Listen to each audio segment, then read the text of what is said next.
Hey, this is Ashley Bigonay. I am in the class EDM 310 at the University of South Alabama, and today I am interviewing Miss Chris Burrell about the leader in me. State your name. My name is Chris Burrell. Okay, what school do you teach at? I teach at Pearl Haskew Elementary, which is in Irvington. Okay, what grade? I teach second grade. Okay, so tell me a little bit about the leader in me.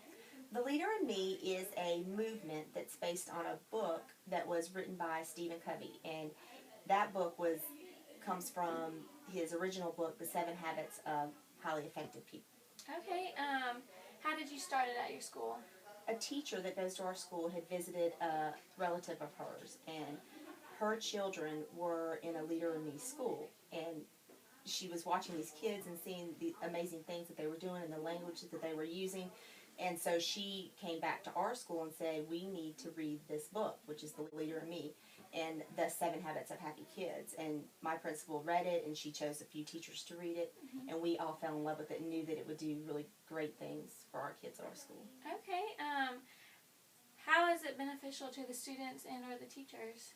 It gives the kids and the teachers a common language. It's not another program or paperwork. It just gives us a common language to talk to the kids. There's 7 habits, and it's be proactive, begin with the end in mind, put first things first, think win-win, think first, seek first to understand, then to be understood, synergize, and sharpen the saw. Okay. So, and using those words and teaching the kids what those things mean when there's conflict or group work or anything that they do, we use that language to talk. That's great. How do you incorporate it in your everyday lessons? Anything that you do, any story that you read, any math work that you do, group work, every habits are all in there like already. We read the book Froggy Gets Dressed. And in Froggy Gets Dressed, Froggy runs out and he forgets his hat, so he has to come back in. Then he runs out and he forgets his socks, so he has to come back in. He runs out and he forgets his underwear, which the kids love, and he comes back in. Well, after we read the story, which is a story that I read every year regardless, we came back in and we talked about putting first things first and beginning with the end in mind. If Froggy had put first things first, then he would have known he had to put his underwear on before he could put his pants on.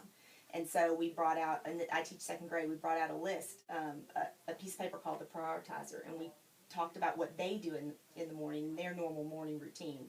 And we listed everything that the kids do in the morning, what time they wake up, eating breakfast, watching cartoons, and when they listed all the things that they did, then we put those in order, which were priorities. And the kids, they understood what our priority was, and they understood how to put first things first. And that is, any story you read, I'll say, okay, what habits did we hear? And they'll start saying, oh, they think win-win, or oh, they synergized, and it's great. It's, it's just a common language. That sounds great. How do the kids respond to it? They love it, and I hear them, they'll be talking to themselves, and they'll get in an argument, or they'll be trying to work something out, and they'll say, well, we need to come up with a win-win solution, or win-win situation. Their parents will text me or call, and like, you would not believe, they wanted me to text your picture because they laid out their clothes because they were being proactive. The parents are amazed, the kids are amazed, and they just love it. They feel more confident about themselves. They feel like leaders and like they belong. Yeah, I need to learn about it. Do you think this should be incorporated in all schools, and why? Absolutely. Mobile County had started a movement which was getting kids college and career ready, and they started it by having the kids know what year they graduate, having them create goals and thinking about the end in mind, which is really what one of the habits that we're teaching them.